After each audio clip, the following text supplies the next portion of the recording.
पुंडलीक वरदे हरिविठ्ठल श्री ज्ञानदेव गोपाल कृष्ण भगवान माऊली ज्ञानेश्वर महाराज, जगद्गुरु तुकाराम महाराज की जय, श्री मारुतीराय महाराज की जय। तेवीची अहमभाव जाय, ऐक्य ते आधीची आहे, हेची साच जेत होय तो अधियज्ञ मी। ग्रंथराज ज्ञानेश्वरी अध्याय क्रमांक 8। तेवीची अहमभाव जाय, ऐक्य ते आधीची आहे, हेची साच जेत होय तो अधियज्ञ मी। परमार्थ करत असताना प्रत्येकाने आपल्या आपल्या परीने परमार्थाची वेगवेगळी व्याख्या बनवली आहे। ज्याला जसं वाटेल तसं त्यांनी आपल्या आपल्या परीने परमार्थाची व्याख्या बनवली आहे। आज मी हे प्रवचन करतोय, मला वाटतं प्रवचन करणं म्हणजे परमार्थ। एखादा मनुष्य कीर्तन करतो, त्याला वाटतं कीर्तन करणं म्हणजे परमार्थ। तुम्ही कीर्तन प्रवचन ऐकता म्हणून तुम्हाला वाटतं कीर्तन प्रवचन ऐकणं म्हणजेच परमार्थ। मुखानं देवाचं नाव घेणं म्हणजे परमार्थ, कुणाला दानधर्म करणं म्हणजे परमार्थ, चार धामाची यात्रा करणं म्हणजे परमार्थ, संध्याकाळी मारुतीला दिवाबत्ती करणं म्हणजे परमार्थ। अशा आम्ही आमच्या परीने परमार्थाच्या निरनिराळ्या व्याख्या बनवल्या आमच्या परीने। हा परमार्थ नाही अशातला भाग नाही, हे परमार्थाचंच अंग आहे। पण केवळ हे करणं म्हणजेच परमार्थ नव्हे। ज्ञानोबारायांच्या लेखी परमार्थाची काही आगळी वेगळी व्याख्या आहे। ज्ञानोबराय बोलताय, नको ते घालवणं म्हणजे परमार्थ, आणि नको ते आहे अहंकार आणि विषय वासना। अहंकार आणि विषय वासना या दोन गोष्टींच्या त्यागासाठी आयुष्यभर केलेली रामनामाची साधना म्हणजेच परमार्थ।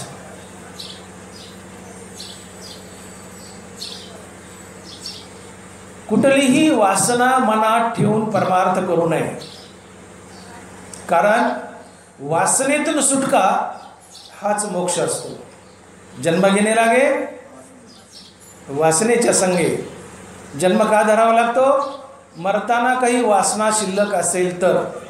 मरताना काही वासना शिल्लक नसेल तर पुन्हा जन्म धरण्याची गरज नाही आहे। म्हणून परमार्थ करताना कुठलीही वासना मनात धरून परमार्थ करू नका, कारण वासनेतून सुटका हाच मोक्ष।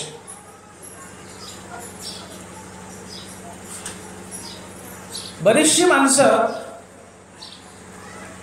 परमार्थ करत असताना मोक्षाची वासना नाही ठेवली तर किमान सांसारिक प्राप्तीची तरी इच्छा ठेवतात, सांसारिक वस्तूंच्या प्राप्तीची तरी इच्छा ठेवतात। आणि बरीचशी माणसं प्रेरित होऊन परमार्थ करताना अशी भावना मनात ठेवतात की मला पुण्य मिळावं, मला पुण्य मिळावं, मला पुण्य मिळावं। पुण्यार्जनाच्या उद्देशाने परमार्थ करतात।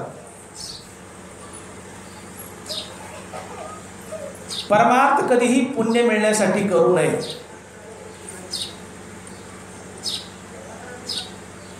परमार्थानं पुण्य मिळतं यात वाद नाही, परमार्थ पुण्याचंच काम आहे। पण मला पुण्य मिळावं या उद्देशानं परमार्थ करणं ही चूक आहे। आणि म्हणून पुण्यार्जनाचा उद्देश ठेवूनही परमार्थ करू नका। मला पुण्य मिळावं ही परमार्थ करताना भावना नसावी। का? पाप जसा एक मळ आहे तसं पुण्य सुद्धा एक मळच आहे। पाप नरकाला नेतं तर पुण्य स्वर्गाला नेतं, आणि शेवट हा दोघालाही आहे। हे दोन्हीही भोगूनच पार पाडावे लागतात। तुम्ही गडगंज पुण्य केलंय आणि पदरी बांधून ठेवलंय. गडगंज पाप आहे, पाप नरकाला नेईल. पण गडगंज पुण्य केले आणि पदरी बांधून ठेवलंय, हे पुण्य तुम्हाला स्वर्गाला नेईल. स्वर्गात जाल पुण्याच्या बळावर. परंतु पुण्य भोगून झालं की स्वर्गातूनही खाली यावं लागतं आणि पुन्हा मृत्यू लोकात किडामुंगी व्हावं लागतं. 184 योनी फिराव्या लागतात. आणि म्हणून ज्ञानाबाई बोलले, तया पुण्याची पाऊटी सरे, सवेची इंद्रपणाची उटी उतरे, आणि येऊ लागती माघारे मृत्यू लोक. यावं लागतं. स्वर्ग नरक सूचक अज्ञान व्याले धर्माधिक, ते सांडून घालिया शेक ज्ञाने येणे. ज्ञानोबा, पाप आणि पुण्य हे स्वर्ग आणि नरक सूचक आहे. ज्ञानोबाची होई आहे का? स्वर्ग नरक सूचक अज्ञान व्याले धर्माधिक, हे सांडून घालिया शेक ज्ञाने येणे. अज्ञानाच्या पोटी धर्म आणि अधर्म जन्म घेतो. धर्म म्हणजे पुण्य, अधर्म म्हणजे पाप. स्वर्ग नरक सूचक अज्ञान व्याले धर्माधिक, ते सांडून घाली शेक ज्ञाने येणे. अज्ञानाच्या पोटी धर्म आणि अधर्म जन्म घेतो. धर्म म्हणजे पुण्य, अधर्म म्हणजे पाप. पर्यायाने अज्ञानाच्या पोटी पुण्य आणि पाप जन्म घेतं. आणि पाप जसा मळ आहे तसं पुण्य सुद्धा एक मळच आहे. पाप नरकाला नेतं तर पुण्य स्वर्गाला नेतं. भोग दोन्हीचाही द्यावा लागतो. आणि भोगून संपल्यानंतर, ते पुण्य असो की पाप असो, भोगून संपल्यानंतर पुन्हा मृत्यू लोकात यावंच लागतं आणि किडामुंगी जीव बनावा लागतो. म्हणून परमार्थ करताना पुण्याची सुद्धा वासना मनात ठेवू नका. तुम्ही टोपल्यानं पुण्य करा, त्यात वाद नाही. टोपल्यानं पुण्य करा, पण केलेलं पुण्य भगवंताला अर्पण करा. आपली प्रत्येक कर्म ईश्वरार्पण बुद्धीनं करा. म्हणजे त्या कर्माचं फळ पुण्य भगवंताला अर्पण होईल आणि ते पुण्य तुम्हाला संसारात बांधणार नाही. कारण नगभर जरी पुण्य किंवा पाप पदरी शिल्लक राहिलं तर ते भोगण्यासाठी पुन्हा जन्म धरावा लागतो आणि 184 मध्ये अडकावं लागतं. म्हणून ज्ञानाबाई बोलले, अगा कर्मे जे उरावे तैतीही सुखदुःखी फळावे, आणि तया ते भोगावया यावे देहा एका.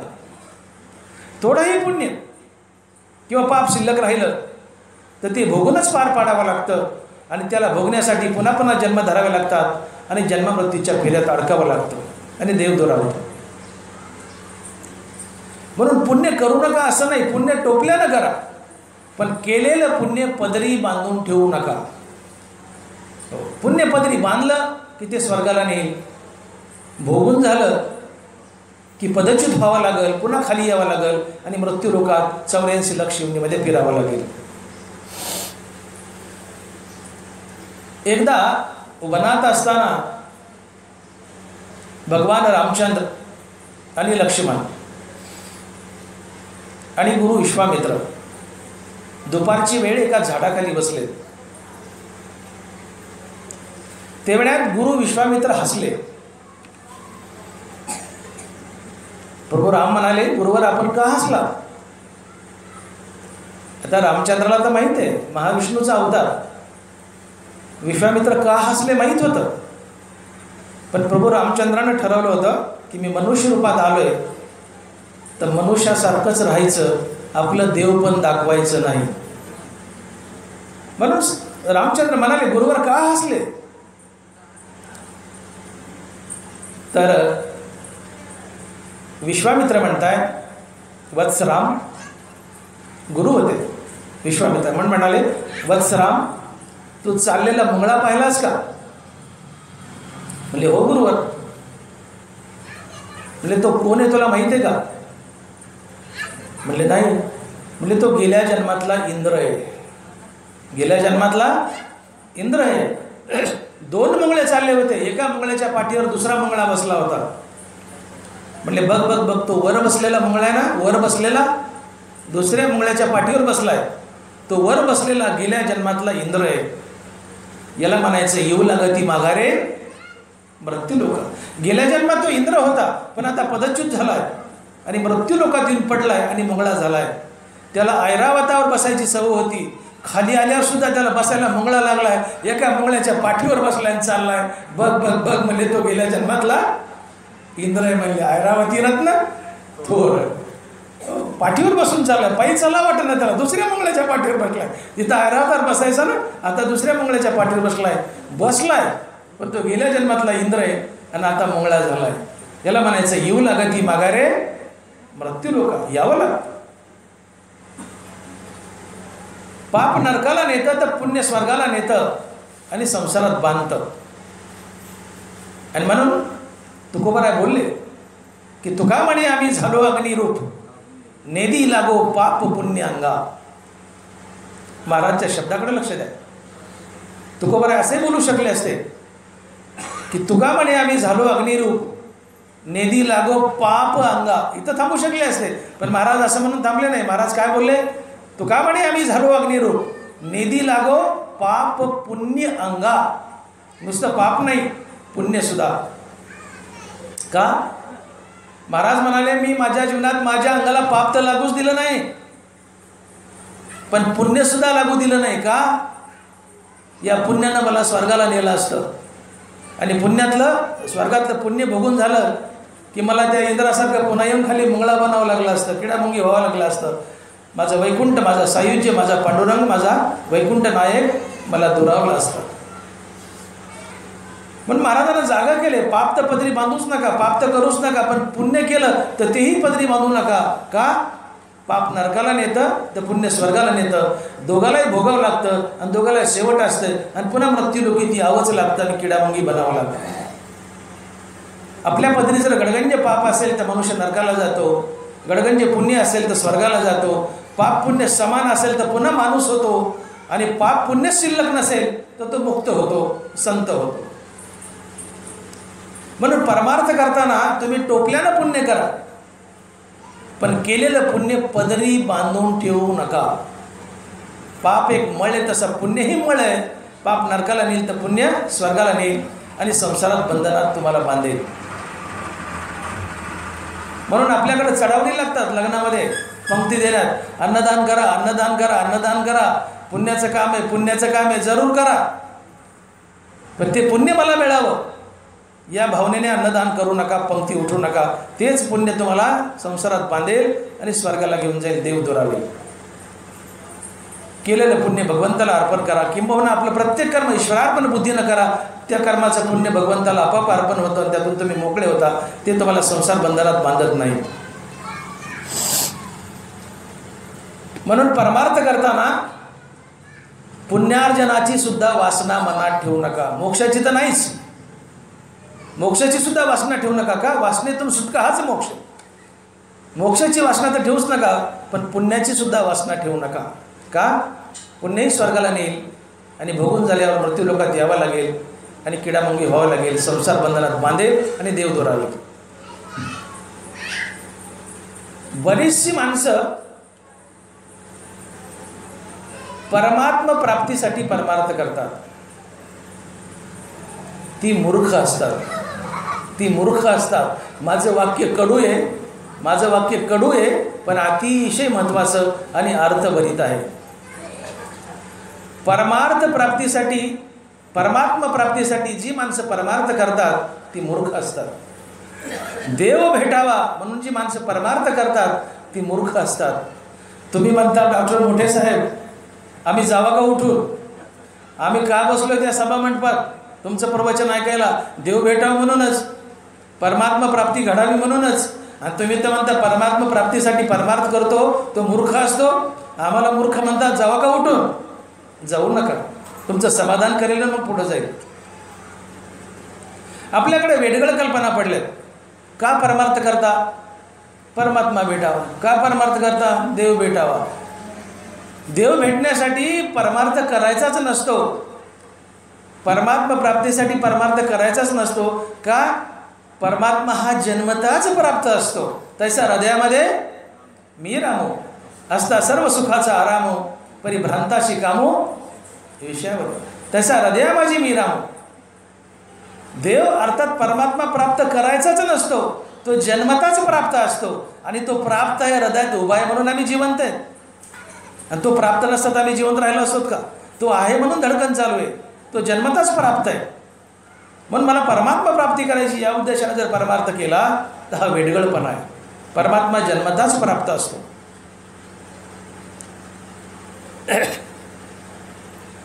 मग परमात्मा जर जन्मताच प्राप्त आहे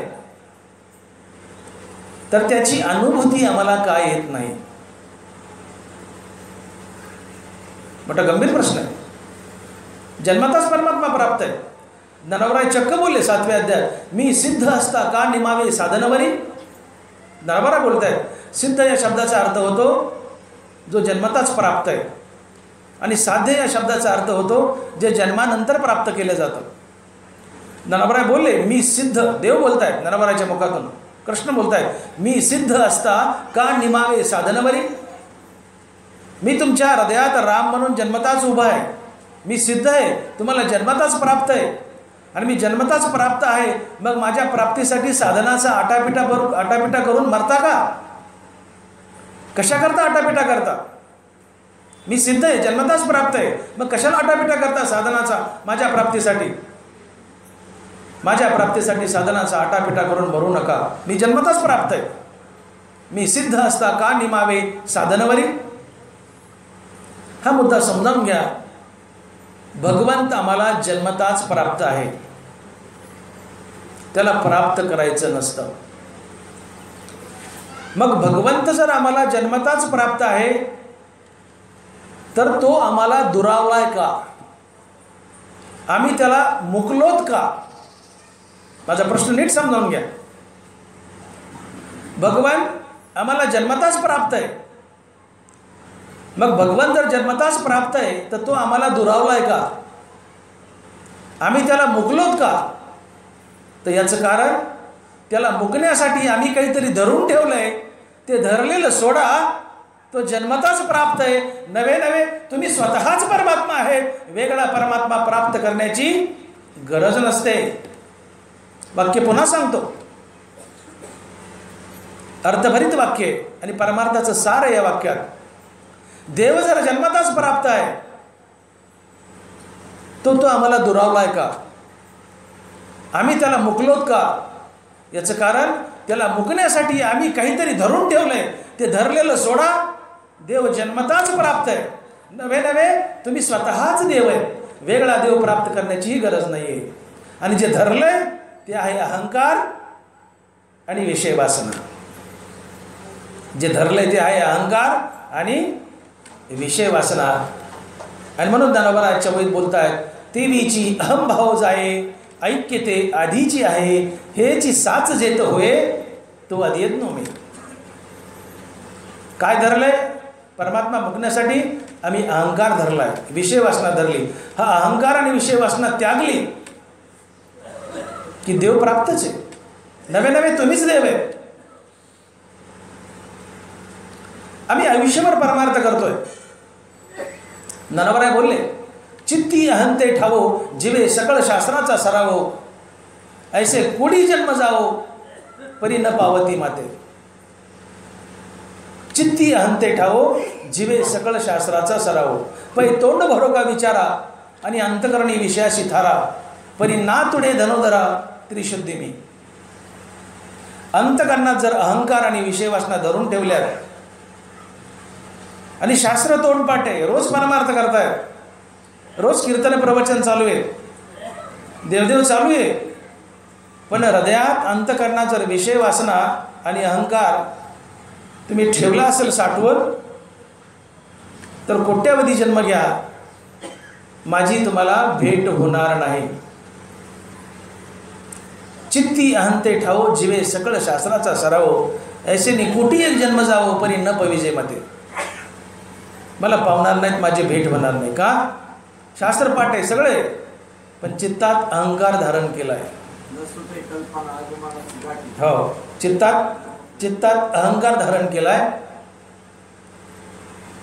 आणि हा अहंकार आम्हाला अखंड रामनामाच्या साधनेने गाळायचा आहे, नाहीसा करायचा आहे. आणि म्हणून नको ते घालवणं, परमार्थ म्हणजे काही मिळवणं म्हणजे परमार्थ नव्हे, नको ते घालवणं म्हणजे परमार्थ. आणि नको ते आहे अहंकार आणि विषय वासना. पण परमार्थाची व्याख्याच करायची असेल तर ती ज्ञानोबरायांनी अशी केली की अहंकार आणि विषय वासना यांच्या त्यागासाठी आयुष्यभर केलेली रामनामाची साधना म्हणजेच परमार्थ. अर्थात नको ते घालवण्यासाठी आयुष्यभर केलेली रामनामाची साधना म्हणजेच परमार्थ. आणि नको ते आहे अहंकार आणि विषय वासना. आणि म्हणून आम्हाला उभं आयुष्य खर्च करायचे रामनामात ते फक्त एकाच गोष्टीसाठी, अहंकार आणि विषय वासना घालवण्यासाठी. देव जन्मताच प्राप्त आहे, पण प्राप्त असूनही आम्ही त्याला मुकलोत का? त्याला मुकण्यासाठी आम्ही काहीतरी धरून ठेवले, आणि जे धरले ते आहे अहंकार विषय वासना. या दोन गोष्टीचा त्याग करा. देव प्राप्तच आहे, नवे नवे तुम्हीच देव आहेत. आणि म्हणून ज्ञानोबराय बोलतात, तीवीची अहंभाव जाये ऐक्य ते आधीची आहे, हेची साच जेत होय तो अद्वैत नाही. अहंकार गेला की बाबांनो देव प्राप्तच आहे, नवे नवे तुम्हीच देव आहेत. देवातून तुमच्यात मूळचंच ऐक्य, वेगळा देव प्राप्त करण्याची गरज नाही, तुम्हीच देव आहे. तीवीची अहंभाव जाये ऐक्य ते आधीची आहे, हेची साच जेत होय तो अद्वैत नाही. मला सांगा, माणसाचा जीव कसा तयार होतो? माणसाचा जीव कसा तयार होतो? आम्ही जीवाचे डॉक्टर आहेत. मी डॉक्टर आहे, डॉक्टर भागवत मोठे नेत्रतज्ञ बीड. आम्ही जीवाचे डॉक्टर आहेत. तुम्ही मला जर विचारलं एक डॉक्टर म्हणून की डॉक्टर साहेब तुम्ही मोठे साहेब तुम्ही डॉक्टर आहेत आणि जीवाचे डॉक्टर आहेत, तर जीव कसा तयार होतो हे आम्हाला सांगा बरं. आता मला ज्ञानेश्वरी तोंडपाटे म्हणून मला उत्तर देता येईल, पण मी सोडून इतर कुठल्याही डॉक्टरला विचारा की जीव कसा तयार होतो. त्या डॉक्टरचा जीव गेला, त्या डॉक्टरचा जीव गेला तरी माणसाचा जीव कसा तयार होतो हे त्या डॉक्टरला सांगता येणार नाही. का? याचं उत्तर वैद्यकीय शास्त्रात नाही आहे, याचं उत्तर ज्ञानेश्वरीत आहे. आणि ती मला पाठ आहे म्हणून मला उत्तर देता येईल. पण आमच्या इतर डॉक्टर मित्रांना जर तुम्ही विचारलं की जीव कसा तयार होतो, त्या डॉक्टरचा जीव जाईल, पण त्याला जीव कसा तयार होतो हे सांगता येणार नाही. याची व्याख्या जीवाची जीव कसा तयार होतो ज्ञानोबराय ज्ञानेश्वरीमध्ये 13व्या अध्यायात बोलत आहेत. वाया मन हे नाव एरवी कल्पनाची सावेव, जयाचेनी संगे जीव दशा वस्तू. जीव कसा तयार होतो व्याख्या सांगितली. वाया मन हे नाव एरवी कल्पनाची सावेव, जयाचेनी संगे जीव दशा वस्तू. जीवाची व्याख्या सांगितली ज्ञानोबरायांनी.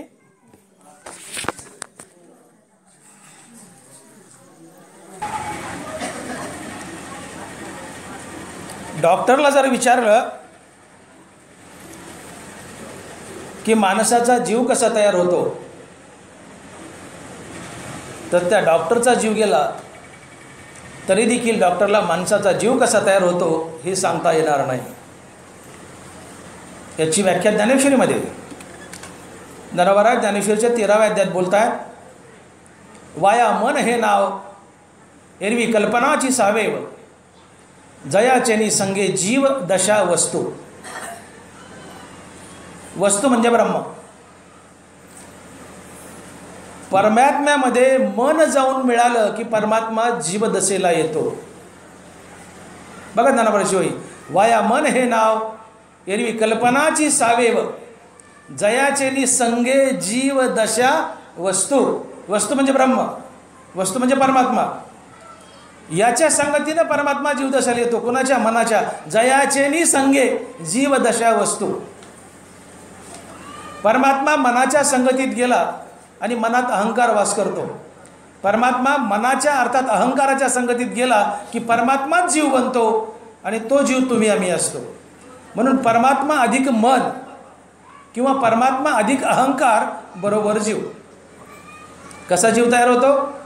माझ्या हाताकडे बघा, हा परमात्मा आहे आणि हे मन आहे. अहंकार मनात वास करतो. परमात्मा अधिक मन बरोबर जीव. परमात्मा अधिक मन अर्थात परमात्मा अधिक अहंकार बरोबर जीव. आता अखंड रामनामाची साधना केली आहे. राम म्हणता काम क्रोधाचे धन होय अभिमान देशोधडी. रामनामानं अभिमान जळून जातो. आता लक्ष द्या, परमात्मा अधिक मन बरोबर जीव. मग रामनामानं अहंकार अर्थात मन जाळून टाकलं आणि खाली वगळलं. खाली काय उरलं? नुसता परमात्मा. म्हणजे तुम्हीच परमात्मा झाले. वेगळा परमात्मा प्राप्त करण्याची गरज नाही आहे. तीवीची अहमभाव जाये ऐक्य ते आधीची आहे. बाबा तुझ्यात आणि माझ्यात मूळचंच ऐक्य. देव म्हणतायत तू देवच आहे, मूळचंच ऐक्य. बाद यामुळं आलाय की तू अहंकारात बद्ध आहेस म्हणून जीव आहेस. एवढा अहंकार गाळला की खाली उरणारा देवच असतो आणि तो देव तूच असतो. बघा, परमात्मा अधिक मन अर्थात परमात्मा अधिक अहंकार बरोबर जीव आणि परमात्मा वजा अहंकार बरोबर फक्त परमात्मा आणि तो परमात्मा तुम्हीच असतात. आणि म्हणून परमात्मा अहंकारात मिसळला की जीव दशेला येतो आणि या परमात्म्यामधून अहंकार वगळला की खाली फक्त परमात्मा उरतो आणि तो परमात्मा तुम्हीच असतात. वेगळा परमात्मा प्राप्त करण्याची गरज नसते. आणि रामनामाच्या साधनेनं आम्हाला हे करायचं आहे, फक्त अहंकार गाळायचा आहे. अहंकार गाळाला की खाली फक्त परमात्मा उरतो. आणि म्हणून तुकोबाराय बोलले अहंकार गेला तुका म्हणे देव झाला. अहंकाराची मोक्षाची व्याख्या करताना पाया तिन्ही संतांना कशी मोक्षाची व्याख्या केली आहे. तुकोबाराय बोलले अहंकार गेला तुका म्हणे देव झाला. नाथ महाराज मोक्षाची व्याख्या बोलतायत, देह हंतेचे दृढपणा तेची बद्धतेचे लक्षण, देह हंतेचे निरसन मुक्तता जाण नावतया. अहंकार धरून ठेवला म्हणजे तुम्ही जीव आहेत, बद्ध आहेत. अहंकार निरसला गेला की तुम्हीच देव आहेत. देह हंतेचे निरसन तया नाव मुक्तता. याला तुकोबाराय म्हणले अहंकार गेला तुका म्हणे देव झाला. ज्ञानोबाराय बोलतात मोक्षाची व्याख्या, तैसे मनपण मुद्दल जाये मग अहमभावाधिक के आहे म्हणून शरीरेची ब्रह्म होय अनुभवितो. मनच मुद्दल गेलंय, परमात्म्यात मन मिसळले अहंकार असेल. हे मन तुम्ही रामनामानं मारले, मनाचं उन्मन केलंय, मन गाळलंय. मन गाळालं म्हणजे मनासहित अहंकारही गळाला. आता फक्त परमात्मा उरला, तुम्हीच परमात्मा झाले. तैसे मनपण मुद्दल जाये मग अहमभावाधिक के आहे म्हणून शरीरेची ब्रह्म होय अनुभवितो. तोच ब्रह्म बनतो, तोच देव बनतो. ज्यांनी रामनामानं मन आणि अहंकार मारले आणि मन आणि अहंकार मेला की खाली फक्त परमात्मा उरतो आणि तुम्हीच परमात्मा बनता. का तर परमात्मा अधिक मन बरोबर जीव आणि परमात्मा वजा मन बरोबर फक्त परमात्मा. आणि म्हणून परमात्म्याला जीवदशेला जर कोण आणत असेल तर तो आहे अहंकार अर्थात मन. अहंकार परमात्म्यात जाऊन मिसळला की परमात्मा जीवदशेला येतो आणि या परमात्म्यातून अहंकार काढून टाकला की खाली फक्त परमात्मा उरतो आणि तुम्हीच देव बनता. मला सांगा, निवृत्ती ज्ञानदेव सोपान मुक्ताई नामदेव एकनाथ तुकाराम ही अवतारी संत होती. आम्ही वैकुंठवासी ही अवतारी संत आहेत. मी नाव घेतली, या संतांची यादी बाजूला ठेवा. पण सावता महाराज ही सोडून बाकीची, सावता महाराज, सेना महाराज, मीराबाई, रोहिदास महाराज, गोरोबा काका,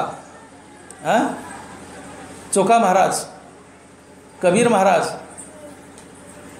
ही संत मंडळी संत कशी बनली? निवृत्ती ज्ञानदेव सोपान मुक्ताई नामदेव एकनाथ तुकाराम हे अवतारी संत आहेत. ते अवतारीच आहेत, त्यांची आपण बरोबरी करायची नाही. पण हे सोडून बाकीची जी मी नावं घेतली, सावता महाराज, सेना महाराज, ही जी मी 5-6 नावं घेतली, हे संत कसे बनले मनुष्य रूपातून? यांच्या हृदयात देव उभा आहे आणि देवाच्या बाजूला अहंकार उभा आहे आणि म्हणून ते जीव आहेत. आपल्या हृदयात देव बी उभा आहे आणि बाजूला अहंकार उभा आहे.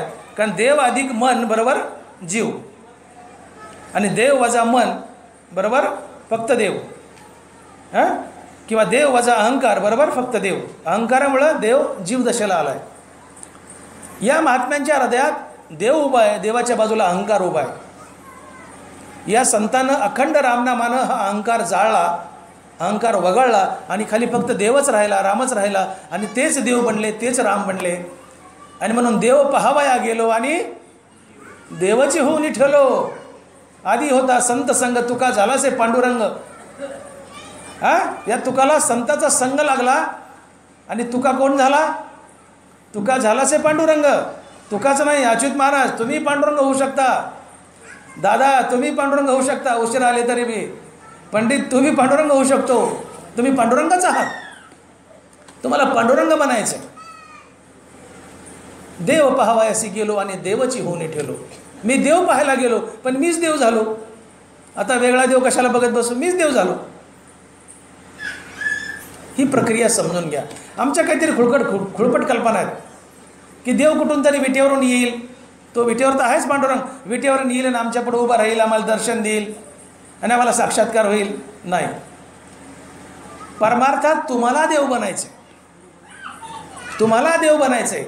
नराचा नारायण होतोय काय, मग तुम्हाला देव बनायचे. इथपर्यंत आम्हाला मजल मारायची आणि त्यासाठी काहीही करायचं नाही, काहीही करायचं नाही, फक्त नको ते घालायचे. आणि नको ते आहे अहंकार आणि विषय वाचना. तुमच्या हृदयात देव उभा आहे, पांडुरंग उभा आहे आणि पांडुरंगाच्या बाजूला अहंकार आहे, म्हणून तर तुम्ही जीव आहेत. अखंड रामनामानं हा अहंकार मारायचा, खाली गाळायचा, खाली फक्त पांडुरंगच उरतो आणि तुम्हीच पांडुरंग बनता. ते चालते ज्ञानाचे बिंब, तयाचे अवय सुखाचे कोंब, ये रे माणूसपण भांब लौकिक भागू. तुम्हीच देव बनतात, तुम्हाला देव बनायचे. हे संत कसे देव बनले? त्यांच्या हृदयात देव उभा आहे, बाजूला अहंकार उभा आहे. अखंड रामनामानं अहंकार जाळला, खाली फक्त देवच उरला आणि ते देव झाले, आता संत झाले. आणि म्हणून परमात्मा अधिक अहंकार बरोबर जीव आणि परमात्मा वजा अहंकार बरोबर फक्त परमात्मा आणि तुम्हीच परमात्मा बनता. म्हणून साधना करताना तुम्हाला एकच करायचे, रामनामानं अहंकार मारायचा आहे. देवाच्या बाजूला अहंकार आला म्हणून जीव आहेत. रामनामानं अहंकार मारला की अहंकार खाली जातो, वगळतो, खाली फक्त देवच उरतो आणि तुम्हीच देव बनता. इथपर्यंत आम्हाला मजल मारायची. म्हणून परमार्थ हा इष्ट आणि अनिष्ट गोष्टींची सरमिसळ आहे. यात इष्ट आहे परमात्मा आणि अनिष्ट आहे अहंकार. माता मावल्या दळण करतात. दळण करणे म्हणजे काय? इष्ट गहू मागे राखणे आणि अनिष्ट खडे उचलून बाहेर फेकणे, याला म्हणायचं दळण करणं. तर परमार्थ करणं म्हणजे काय? इष्ट परमात्मा हृदयात राखून ठेवणे आणि त्याच्या बाजूला उभं असलेला अनिष्ट अहंकार उचलायचा आणि बाजूला फेकणे, याला म्हणायचं परमार्थ करणे. इष्ट गहू मागे ठेवणे, अनिष्ट खडे फेकून देणे म्हणजे दळण करणे. इष्ट परमात्मा मागे राखणे आणि अनिष्ट अहंकार उचलून बाहेर फेकणे म्हणजेच परमार्थ. आणि आम्हाला हे करायचे, काही मिळवायचं नाही परमार्थात. मिळवणं म्हणजे परमार्थ नव्हे, काही नको ते घालायचं. आयुष्यभर साधना करून नको ते घालायचे आणि नको ते अहंकार, आणि अहंकार गेला की तुम्हीच देव बनता. आणि जी संत मंडळी देव बनली, संत बनली, ती या प्रक्रियेने बनली. त्यांनी अखंड रामनामानं आपला अहंकार जाळला आणि अहंकार जळाला की देवाच्या बाजूला हृदयात जो अहंकार उभा आहे त्याच्यामुळे आम्ही जीव आहेत. तो अहंकार जळाला की अहंकार संपला, खाली देव उरला आणि तुम्हीच देव झाले. वेगळा देव प्राप्त करण्याची गरज नाही आहे. ही प्रक्रिया समजून घ्या. मला सांगा, पितळ आणि सोनं यात जास्त पिवळं काय असतं? वर्ग हुशार आहे. पितळ आणि सोनं यात जास्त हुशार काय असतं? अच्युतराव रेड्डी महाराज, चूक, नापास झाले. दादा, पितळ आणि सोनं, माता मावल्या, पितळ आणि सोनं, रोज सोन्याचा आणि पितळाचा संबंध आहे तुमचा. पितळ आणि सोनं यात जास्त पिवळं काय? अजिबात नाही. पितळ जास्त पिवळं आहे. तुम्ही पितळाचं पातेलं घासा आणि सोन्याची अंगठी घासा, समोरासमोर मांडा, पितळ सोन्यापेक्षा जास्त पिवळं दिसतं. ते ज्ञानोबा बोलतात, मी नाही आहे. पितळ सोन्यापेक्षा जास्त पिवळं आहे. पण तरीही पितळाला किंमत कमी आहे, दर्जा कमी आहे. सोन्याला दर्जा जास्त आहे. का? पितळाला गंज लागतो, सोन्याला गंज लागत नाही. म्हणून पितळ हलकं आहे, सोनं भारी आहे. पितळ पिवळं आहे, सोन्यापेक्षा जास्त पिवळं आहे, तरीही त्याला किंमत कमी आहे. का? त्याला गंज लागतो. सोन्याला किंमत जास्त. का? सोन्याला गंज लागत नाही. ज्ञानोबा 4थ्या अध्यायात बोलतात, सांगे पितळेची गंधी काळीक, जय फिटली होय निशेष, तरी सुवर्ण काय अनेक जोडू जायचे. अरे बाबा म्हणले, पितळाला गंज लागायचा बंद झाला तर वेगळं सोनं विकत घ्यायची गरज काय? पितळ हेच सोनं. पितळ हेच सोनं. होई ऐका त्यांना वयाची सांगे पितळेची गंदी काळी जे फिटली होय निशेष तरी सुवर्ण काय आणि जोडू जायचे. कशाला सोनं घ्यायचं म्हणले. पितळ हेच सोनं. जर पितळाला गंज लागायचा बंद झाला तर, जर पितळाला गंज लागायचा बंद झाला तर पितळ हेच सोनं.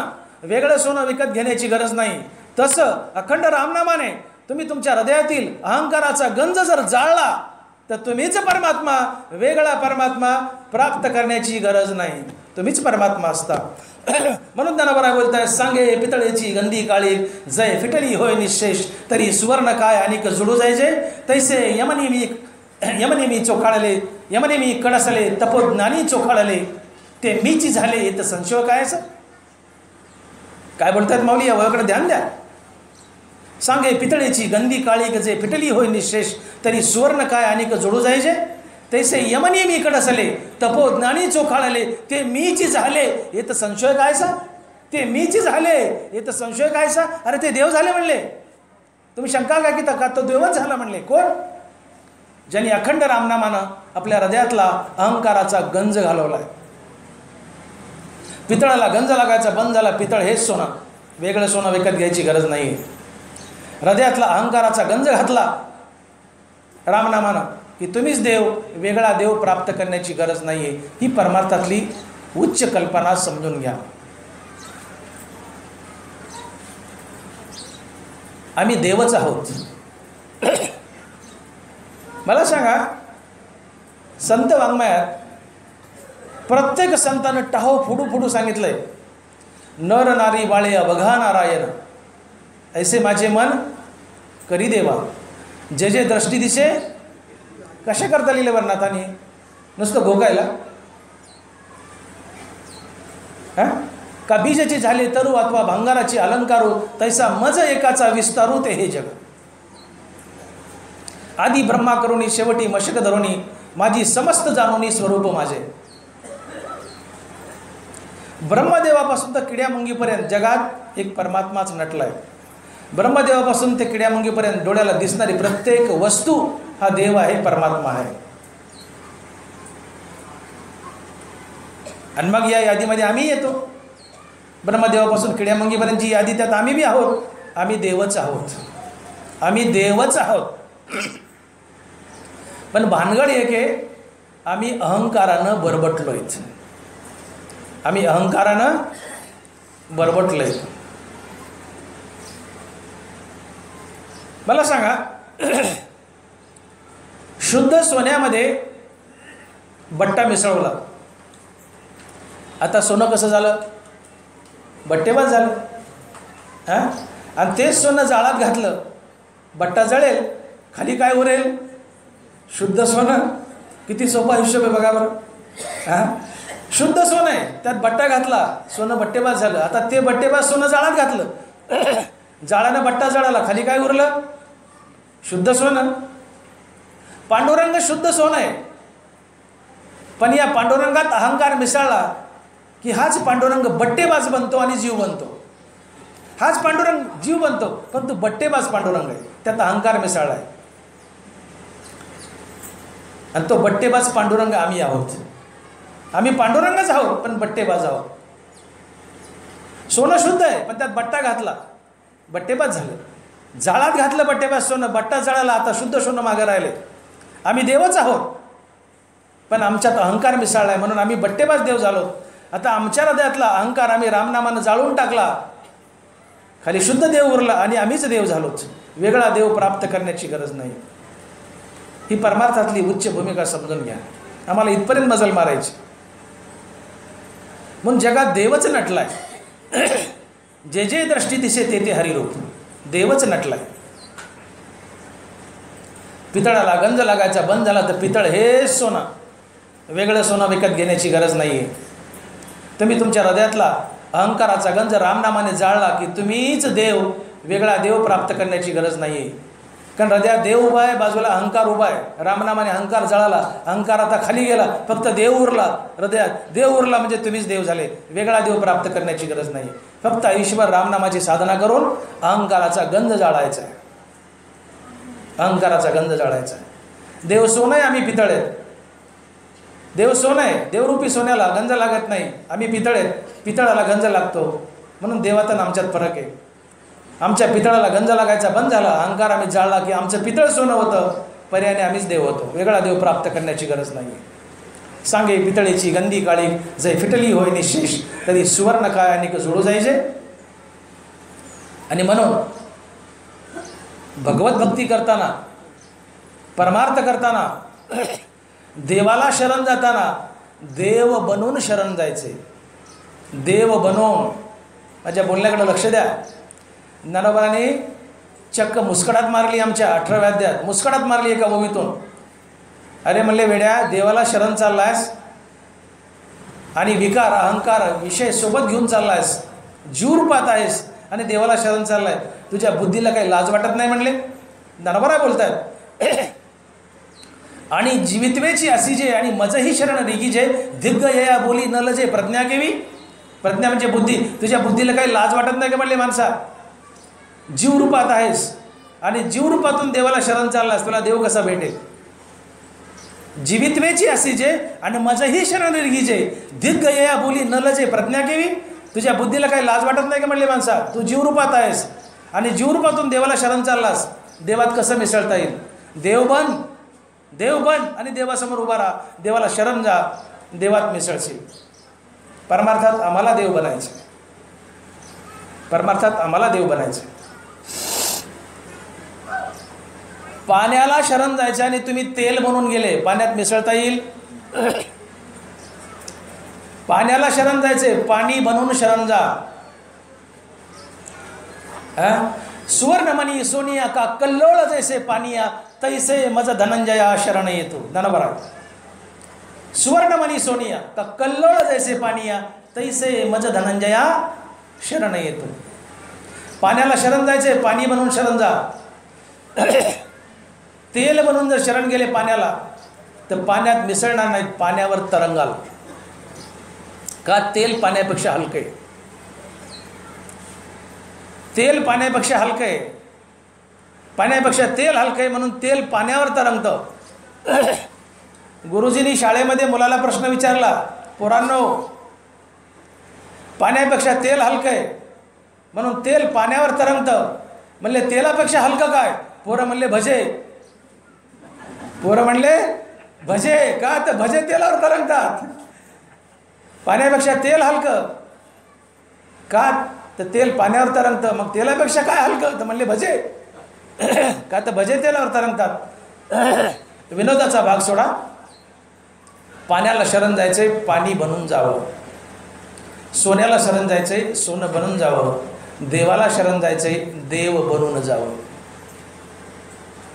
सुवर्णमणी सोनिया का कल्लोळ जैसे पानिया, तैसे मज धनंजया शरण येतो. पाण्याला शरण जायचंय, तेल म्हणून गेलात तर पाण्यात मिसळता येणार नाही. देवाला शरण जायचंय तर मनुष्य म्हणून गेलात, जीवरूपात गेलात तर देवात मिसळता यायचं नाही. देव बनून देवाला शरण जा, तेव्हा देवात मिसळता येईल. आणि म्हणून तुकोबारा बोलले की देव पहावया गेलो आणि देवची होणे टेलो. आधी मी देव झालो. आधी होता संत संग, तुका झाला पांडुरंग.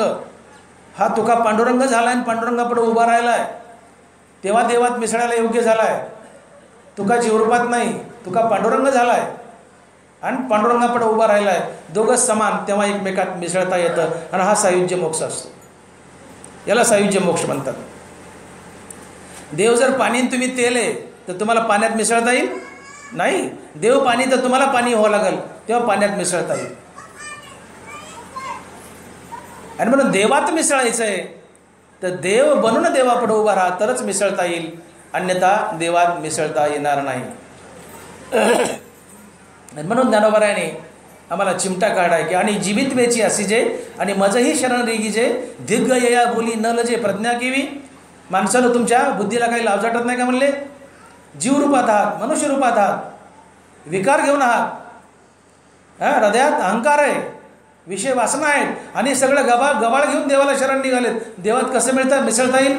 देव निर्विकारी आहे, त्याच्यापाशी अहंकार नाही, विषय वासना नाही. देव निर्विकारी आहे आणि तुम्ही विकार घेऊन निघाले, मिसळता येईल.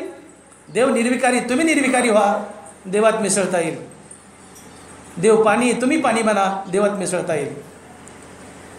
आणि म्हणून विषय वासना आणि अहंकार यांचा त्याग केला की तुम्हीच देव बनता आणि देव बनून देवापुढे उभे राहता. आणि मग देव आपला स्वीकार करतो, देवात आपल्याला मिसळता येतं. पाणी होऊन पाण्यापुढे उभा राहा, पाण्यात मिसळता येईल. देव होऊन देवापुढे उभा राहा, देवात मिसळता येईल. आणि याला सायुज्य मोक्ष म्हणतात. पण आम्हाला देव बनायचं आहे परमार्थात, तर या सगळ्या प्रक्रियेमध्ये आडवं जर कोण येत असेल तर तो आहे हा अहंकार रूपी म्हातारा. आम्हाला देव बनायचंय, देव बनून देवापुढे उभं राहायचंय, पण या प्रक्रियेमध्ये आडवा जर कोण येत असेल तर तो आहे अहंकार रूपी म्हातारा. आणि म्हणून ज्ञानोबा बोलले 18व्या अध्यायात, ते तर अडवावया आले देहवैरी धोपटिले तया माझी पहिले देह अहंकारो. तुम्ही देव बनायला चाललाय, पण देव बनत असताना या प्रक्रियेमध्ये तुम्हाला कुणीतरी आडवं येतंय, तो अहंकार आहे आणि याला धोपटा म्हणले. जसं एखादा चोर सापड, आपण काय म्हणतो, हे धोपटला धरून, तसं तुम्हाला देव बनायला आडवं जर कोण येत असेल तर अहंकार आडवा येतोय, या अहंकाराला धोपटा.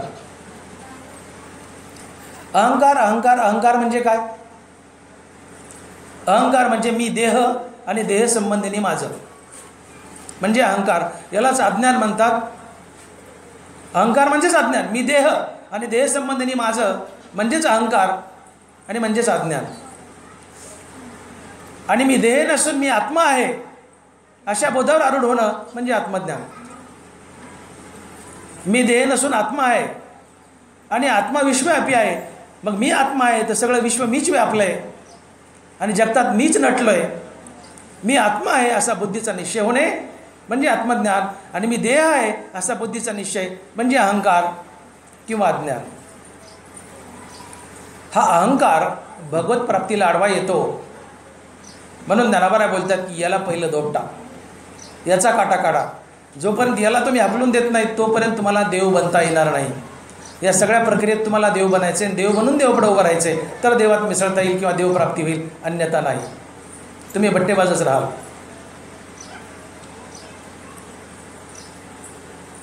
हे बघा, एक ज्ञानोबांनी दृष्टांत दिला आहे 7व्या अध्यायात 8व्या अध्यायात. एक काचेचा तुकडा घ्या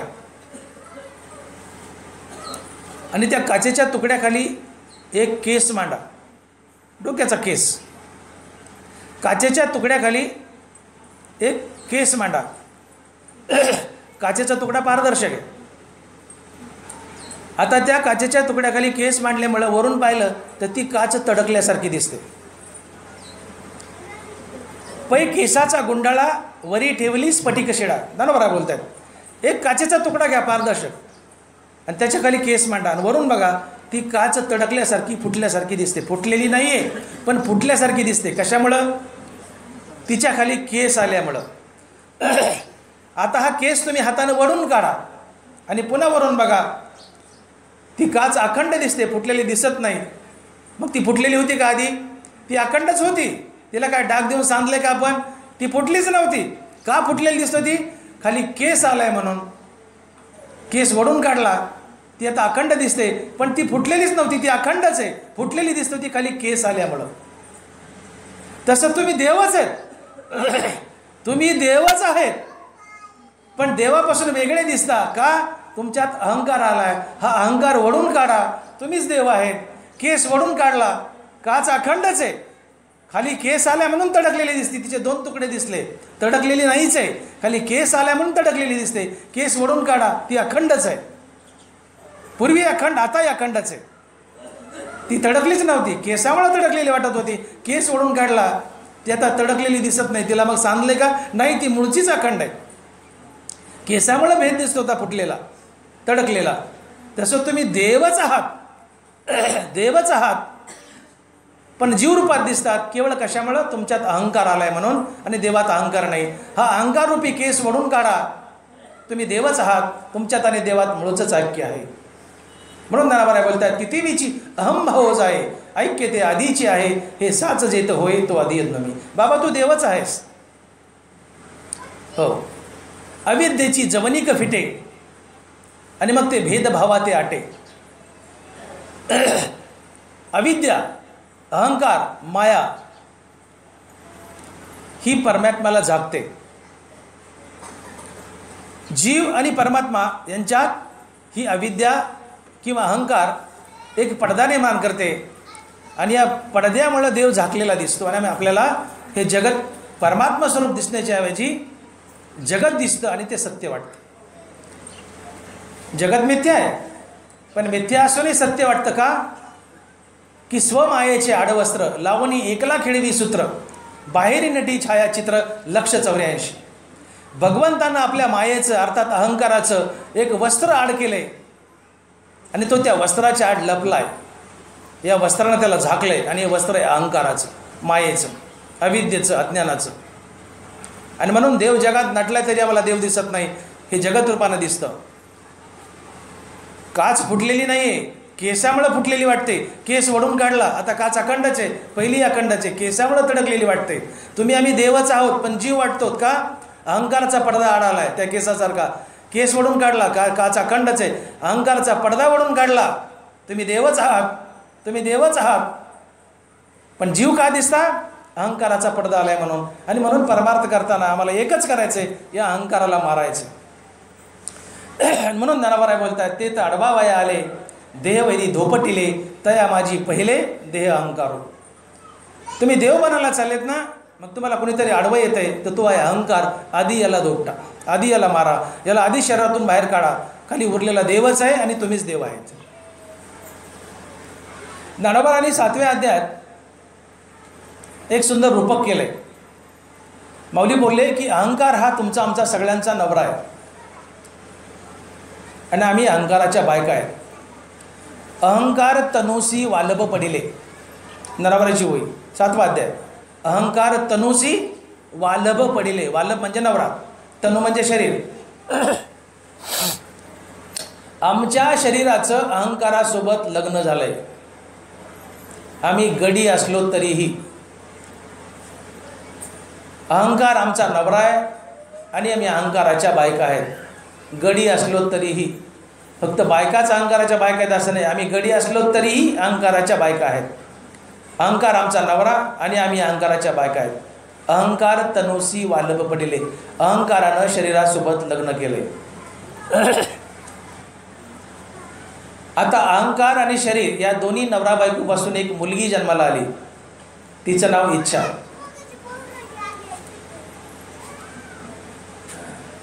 ते तर एक कुमारिका झाली, ते इच्छा तारुण्याच्या भरा आली, मग द्वेषेशी मांडली वराडिक. बघा, अहंकार रूपी नवरा आणि शरीर रूपी बायको या दोघा नवरा बायकोपासून एक मुलगी जन्माला आली, तिचं नाव इच्छा. ते तर कुमारिका झाली, ते तारुण्याच्या भरा आली. ते तर इच्छा कुमारी झाली, ते तारुण्याच्या भरा आली, मग द्वेषेशी मांडली वराडी.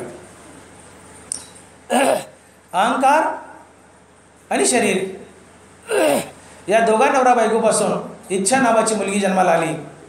आता ती मोठी झाली, तरुणपणात आली, मग तिचं लग्न जमलं कुणासोबत? द्वेषेशी मांडली वराडी. वराडीक म्हणजे लग्न, लग्न जमले पण कुणासोबत? द्वेषासोबत. इच्छेचं लग्न द्वेषासोबत केलं. मग या इच्छेला आणि द्वेषाला या दोघा नवरा बायकोला 2 लेकरं झाले. तर या दोघास्तव जन्मला द्वंद्व मोह झाला, तो अजय आणि वाढीला अहंकार आहे. बरोबर. शरीर आणि अहंकार हे नवरा बायको आहेत. अहंकार आमचा नवरा, शरीर अहंकाराची बायको आहे. अहंकार रूपी नवरा आणि शरीर रूपी बायको या दोघांपासून इच्छा नावाची मुलगी जन्माला आली. या इच्छेचं लग्न द्वेषासोबत झालं आणि या द्वेष आणि इच्छा या नवरा बायकोला द्वंद्व आणि मोह ही 2 लेकरं झाली. आणि या 2 नातवाचा सांभाळ अजयाने केला. तो वाढी येला अजय याने. तात्पर्य ज्ञानोबा या ठिकाणी हे सांगायचं की शरीरात जेवढे काही विकार पैदा होतात त्या सगळ्याचा आजा कोण असेल तर अहंकार. शरीरातील प्रत्येक विकार अहंकाराच्या पोटी जन्म घेतो आणि अहंकार त्यांचं पालन पोषणही करतो, म्हणून त्याला आजोबा म्हटलंय. आणि म्हणून मी शब्दप्रयोग केला की भगवत प्राप्तीला आम्ही चाललो आहेत, तर आम्हाला आडवं कोण येत असेल तर हा अहंकार रूपी म्हातारा, याला आधी धोपटा म्हटले. शरीरात जेवढ्या काही विकार आहेत, जेवढे विकार, काम, क्रोध, लोभ, मद, मोह, मत्सर, विषय, भोग, अमकट टमकट जे जे काय असेल, या सगळ्याचा बाप जर कोण असेल किंवा आजोबा कोण असेल तर हा अहंकार, या सर्व विकाराला अहंकार जन्म देतो आणि या विकारांचं पालन पोषणही करतो. विषयाचे वावरा आणि म्हणून इतक्या वेळात मी बोललो की आम्ही भगवंत बनायला चाललोय. आणि भगवंत बनत असताना आम्हाला कुणीतरी आडवं येतंय, तो आहे अहंकार, याला धोपटा. अहंकार गेला की खाली देव उरतो आणि तुम्हीच देव बनता. तर हा अहंकार आम्ही देव बनायला चाललोय, तर नेमका आडवा कसा येतो, या एका प्रश्नाचं उत्तर द्यायचं आणि आपल्याला थांबायचे. आम्ही देवच आहोत, पण आमच्यात अहंकार मिसळला आहे म्हणून आम्ही जीव झालो. रामनामाच्या साधनेने अहंकार जाळला की खाली देव उरतो आणि आम्हीच देव बनतो. वेगळा देव प्राप्त करण्याची गरज नाही आहे. मग देव बनायला चाललाय तर हा अहंकार आडवा येतो, याला धोपटा, याला जाळा, याला मारा, तुम्ही देव बनाल. पण देव बनत असताना आम्हाला अहंकार नेमका आडवा कसा येतो, आमची वाटमारी कशी करतो, अहंकार आम्हाला देव का बनू देत नाही, याचं उत्तर द्यायचं आणि थांबायचंय. प्रश्न काय उभा केलाय मी? आम्ही देव बनायला चाललो तर आम्ही देवच आहोत, पण अहंकाराने बट्टेबाज झालो, जीव झालो, त्या अहंकार मारला की उरला देव खाली, आम्ही देवच आहोत. तर आम्हाला देव बनायला जायचं आहे. तर देव बनत असताना हा अहंकार आडवा येतो आणि देव बनू देत नाही. तर तो कसा आडवा येतो आणि देव बनू देत नाही, यावर प्रकाश टाकायचा. आपल्या शरीरामध्ये एकूण 5 ज्ञानेंद्रिय आहेत. डोळा, नाक, कान, जीभ आणि त्वचा. डोळा, नाक, कान, जीभ आणि त्वचा हे 5 ज्ञानेंद्रिय. आणि प्रत्येक ज्ञानेंद्रियाचा आपापला एक स्वतंत्र विषय आहे. डोळ्याचा विषय रूप, नाकाचा विषय गंध, जिभेचा चव, त्वचेचा स्पर्श आणि कानाचा शब्द. उदाहरण म्हणून कानाचा विषय सांगतो आणि पुढे चलतो की आम्ही देव बनायला चाललो आहे तर अहंकार कसा आडवा येतो, तो का देव बनू देत नाही, कसा आडवा येतो. सगळे विषय सांगितले तर खूप वेळ लागेल. फक्त 5 मिनिटात कानाचा विषय सांगतो आणि अहंकार देव बनण्यासाठी कसा आडवा येतो आणि आपण पुढे जाऊयात. कान हा ज्ञानेंद्रिय आणि शब्द हा कानाचा विषय. शब्द 2 प्रकारचे, एक स्तुतीपर आणि एक निंदापर. नरवरा बोलले, देखे शब्दाची व्याप्ती निंदा आणि स्तुती, ते तर द्वेष उपजती श्रवणाद्वारे. शब्द हा कानाचा विषय. शब्द 2 प्रकारचे, एक स्तुतीपर आणि एक निंदापर. स्तुतीपर शब्द हा कानाच्या आवडीचा विषय आणि निंदापर शब्द हा कानाच्या नावडीचा विषय. कानाला स्तुती आवडते, निंदा आवडत नाही. स्तुतीपर शब्द हा कानाच्या आवडीचा विषय, निंदापर शब्द कानाच्या नावडीचा विषय. आता बघा, माझं प्रवचन संपलं की काही लोक मला फुलाच्या माळा घालतील, काही केटराच्या घालतील, काही चांगले असतात, काही उपटसोळ असतात. माझं प्रवचन संपलं की 5-50 माणसं माझ्या भोवताली येतील, मला गराडा घालतील आणि म्हणतील, डॉक्टर मोठे साहेब काय प्रवचन केलं बाबा, छान बाबा बाबा बाबा बाबा. असली ज्ञानेश्वरी कधी ऐकायलाच मिळेल नाही हो. खूप दिवसापासून आम्ही कीर्तन प्रवचन ऐकतो, पण अशी ज्ञानेश्वरी असते हे आम्हाला कोणी सांगितलंच नाही आहे. ज्ञानेश्वरी अशी बी असू शकते. वा वा वा वा वा वा, सप्ताह सफल झाला बाबा, आमचा आनंद झाला बाबा. असं प्रवचन कधी ऐकलंच नाही, अशी माझी स्तुती कराल. स्तुती माणसाला प्रिय आहे. स्तुती ऐकली की डॉक्टर फुगला, डॉक्टर फुगला, फुगला काय, फुटलाच, फुटलाच. स्तुती माणसाला प्रिय आहे. तुम्हाला समोरच्या माणसाकडून काही मतलब साधायचा असेल तर त्याची स्तुती करा, वाहवा करा, काम झालं. मी डोळ्याचा डॉक्टर आहे, डॉक्टर भागवत मोठे नेत्रतज्ञ बीड, मी डोळ्याचा डॉक्टर आहे. तुमच्यापाशी भले पैसे आहेत पण तुम्हाला मला गंडवायचे, माझ्याकडून फुकट डोळे तपासून घ्यायचे. नुसतं माझी भेट झाली कुठे म्हणायचं, काय मोठे साहेब तुम्ही प्रवचन करता वा, छान, काय मोठे साहेब तुम्ही बोलता वा, आबा बाबा बाबा बाबा बाबा, नुसतं म्हणायचं आबा बाबा बाबा बाबा बाबा बाबा. मी बळबळतो. स्तुती माणसाला प्रिय आहे. स्तुती ऐकण्यासाठी मेलेला माणूसही उठून बसेल आणि पुन्हा मरेल, इतकी माणसाला स्तुती प्रिय आहे. तुम्हाला जर एखाद्या माणसाच्या घरी एखादा भिकारी आहे, दारात गेला भीक मागायला आणि बाई भीक वाढायला आली आहे, चतकोरच भाकरी आणली पण बाईच्या कडेवर लेकरू आहे. त्या भिकाऱ्याने एक आयडिया करायची, मावशी काय छान लेकरू आहे, नजर थांबत नाही, काय छान लेकरू आहे. बाई त्याला म्हणते थांब, ती चतकोर आण म्हणते माघारी, तू आज चल तुला मी जेव घालते. ती बाई चतकोर नाही जेव घालते. बाईला आपल्यापेक्षा आपल्या लेकराची स्तुती जास्त प्रिय असते. मनुष्य स्तुतीप्रिय, माणसाला स्तुती आवडते. तुम्ही माझी स्तुती केली, डॉक्टर मोठे साहेब काय प्रवचन केलं वा, छान, आम्हाला फार आवडलं, मला गुदगुल्या होतील, मला गुदगुल्या होतील, वाह, मला ज्ञानेश्वर सांगता येते, या भूषणात मी येईल, मला गुदगुल्या होतील, मी फुगेल. स्तुती माणसाला प्रिय आहे. मी लगेच त्या माणसाच्या गळ्यात हात टाकेल. आपलं नाव काय? ते म्हणतात अच्युतराव रेडे. आपलं नाव काय? अच्युतराव रेडे. कुठले? खडकी देवळ्याचे. काय करता? मी बी कीर्तनकार प्रवचनकार आहे. किती लेकर बाळ आहेत, शेती किती आहे, कापूस किती लावला आहे, किती कापूस झाला आहे, काय चाललं आहे, अमकं डमकं मी सगळी चौकशी करेल. प्रसंगी त्यांचे डोळे फुकट तपासेल, कब्बर चहा पाजेल आणि वाटं लावेल. या सगळ्या प्रक्रियेतून सद्वर्तन घडलं आणि पुण्य जन्माला आलं. समीकरण लक्षात घ्या. माझं प्रवचन संपलंय, माझी स्तुती केली. स्तुती माणसाला प्रिय आहे.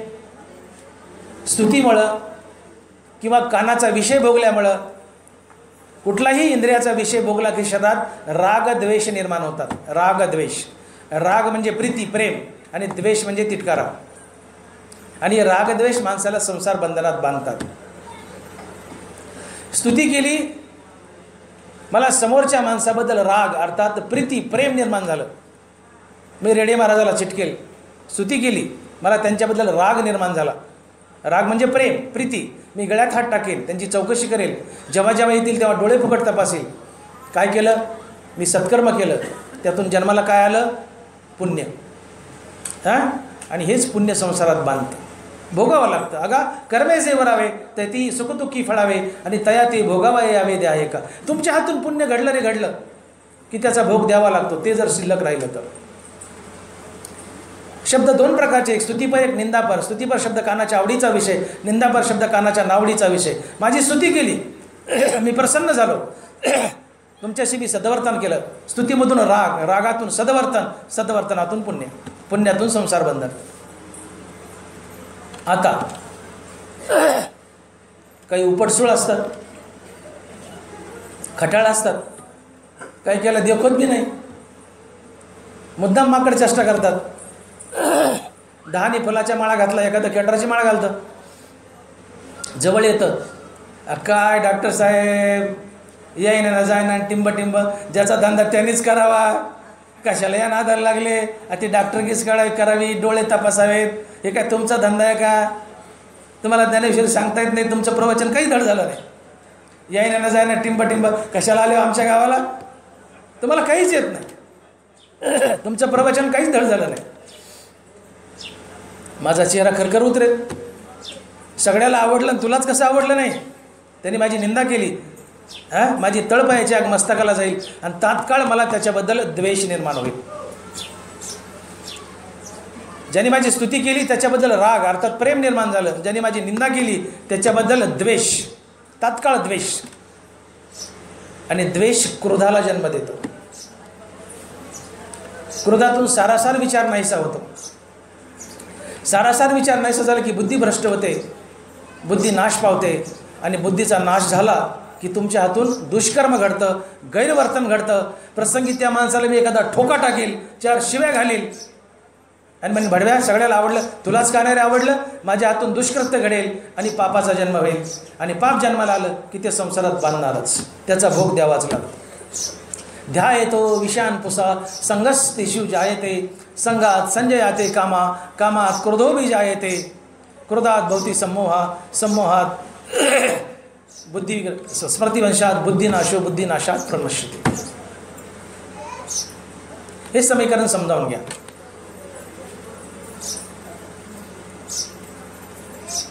अहंकार आम्हाला संसारात कसा बांधतो. अच्युत महाराजांनी माझी निंदा केली आहे. डॉक्टर साहेब मीच तुम्हाला बोलवलं पण तुम्हाला काही येत नाही हो, तुमची तारीख मी घेतली पण तुम्हाला प्रवचनच करता येत नाही, पुढच्या वर्षी मी बोलवणार नाही आहे, तुम्हाला काहीच धड येत बोलता येत नाही, तुम्हाला प्रवचनच येत नाही. माझी निंदा केली. माझा अहंकार आतून डुसणी मारतो, अहंकार डुसणी मारतो. डॉक्टर मोठे बघ उठ, अच्युत महाराज तुझी निंदा करायलेत, तुला वाईट बोलायलेत, उठ.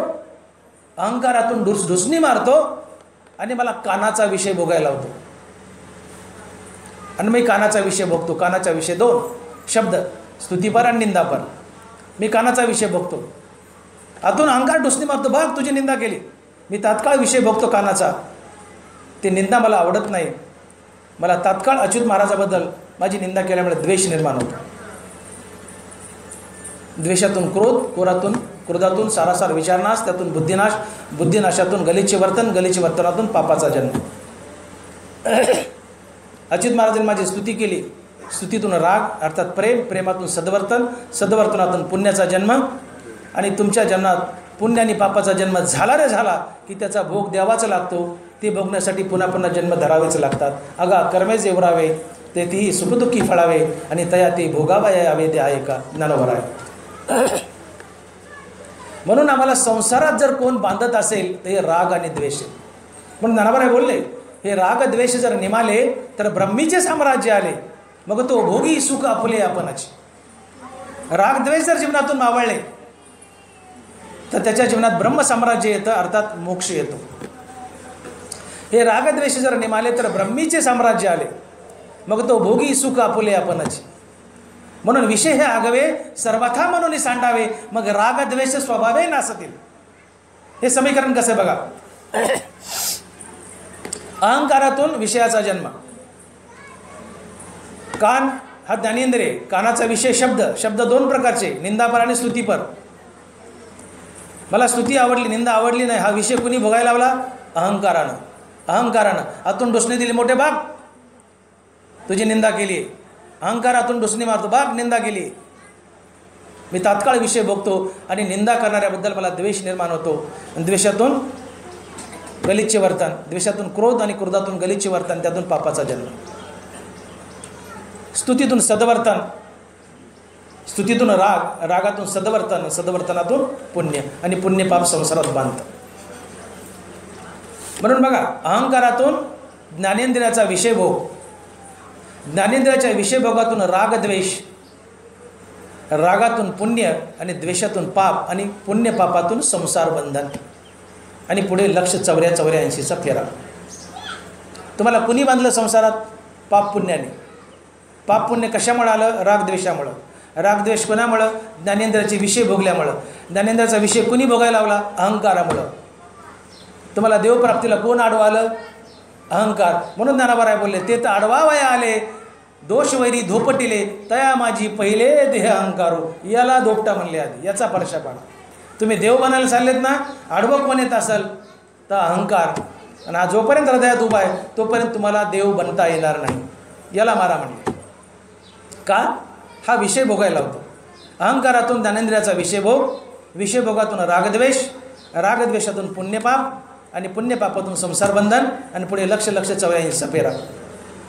म्हणून आम्हाला संसारात जर कोण बांधत असेल तर प्रामुख्याने तो आहे अहंकार. भगवत प्राप्तीला निघालेत पण आडवा कोण येत असेल तो आहे अहंकार. याला आधी धोपटा. नाथ महाराज पैठणच्या वेसीमध्ये बसलेत.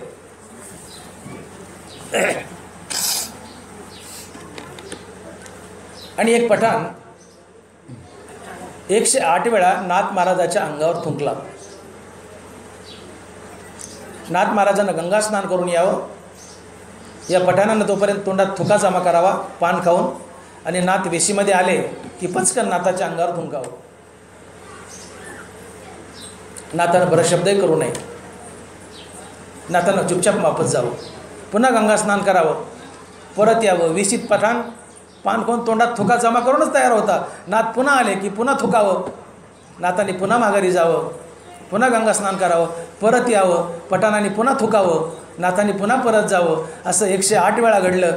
नाथ एक शब्दही बोलले नाही, एक शब्दही बोलले नाही. का? अहंकार मेला होता.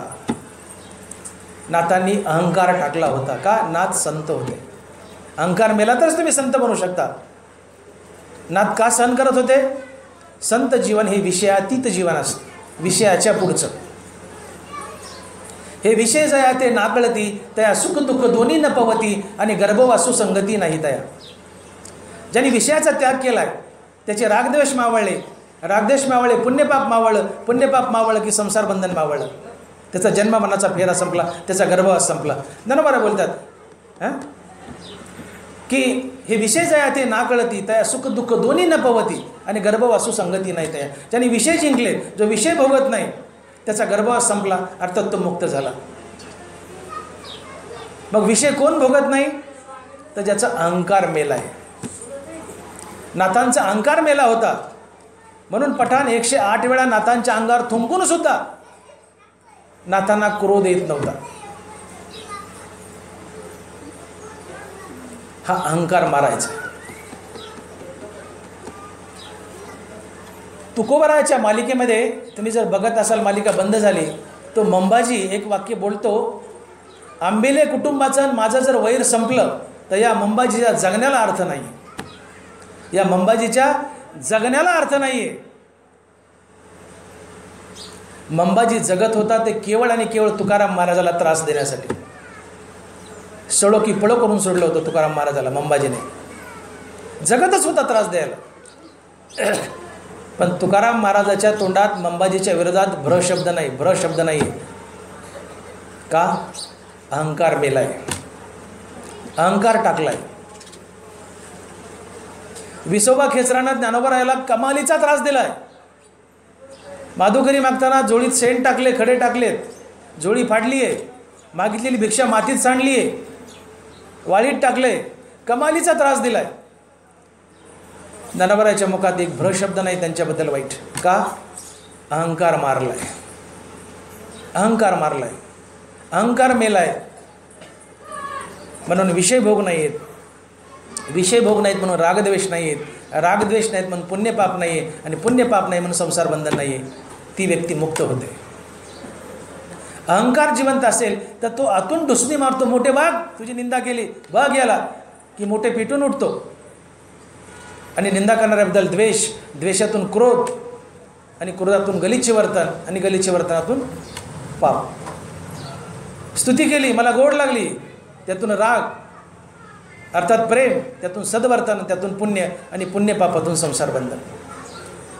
म्हणून आम्ही पुन्हा पुन्हा जन्मतोय, पुन्हा पुन्हा मरतोय, आम्हाला मोक्ष मिळत नाही. याचं कारण जर काय असेल तर आमच्या हृदयात अहंकार उभा आहे. अहंकार अटून डोसणी मारून तुम्हाला ज्ञानेंद्रियाचे विषय भोगायला होतो. त्यातून रागद्वेष, रागद्वेषातून पुण्यपाप, आणि पुण्यपापातून संसार बंधन, आणि पुन्हा पुन्हा पुन्हा पुन्हा 84 लक्ष योनीचा फेरा. आम्हाला देव भेटत नाही, आम्ही संसारात अडकतो. नाथ महाराज जर विषय भोगत असते आणि त्यांचा अहंकार मेला नसता तर पठाण एका टोल्यात आडवा केला असता, एका टोल्यात, दुसरा टोलाही लागला नसता. नाथ महाराजाच्या घरी पंक्ती बसल्या तर चरविनी तूप वाढायची, बुटकुले नाही, चरविनी, चरविनी तूप पिणारे नाथ महाराज. काय ताकद असेल. जागीरदार होते, 4-5 हजार एकर जमीन होती नाथांना, जागीरदार होते. काय श्रीमंती होती. चरविनी तूप प्यायचे. एका ठोक्यात पठाण आडवा केला असता. पण 108 वेळा पान खाऊन अंगार थुकला तरी बरं शब्द नाही. का? विषय भोगत नव्हते. का? अहंकार मेलाय, अहंकार मेलाय. आणि म्हणून या सगळ्या प्रक्रियेमध्ये या सगळ्या प्रक्रियेमध्ये आम्ही देव बनायला चाललो आहेत.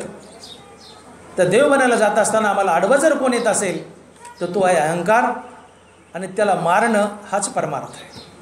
म्हणून काही मिळवणं म्हणजे परमार्थ नव्हे, नको ते घालवणं म्हणजे परमार्थ, आणि नको ते आहे अहंकार आणि विषय वासना. का हा अहंकार विषयाला भोगायला होतो, त्यातून रागद्वेष, रागद्वेषातून पुण्यपाप, आणि पुण्यपापातून संसार बंधन, आणि लक्ष 84 फेरा.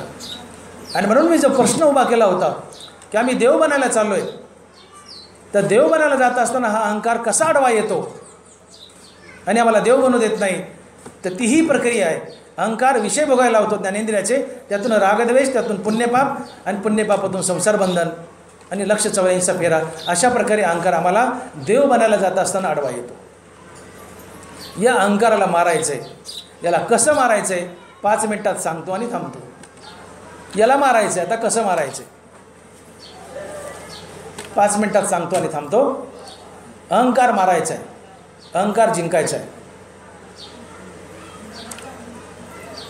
ज्ञानोबारायाने आणि तुकोबारायाने अहंकारला जिंकण्यासाठी 2 गोष्टी सांगितल्या.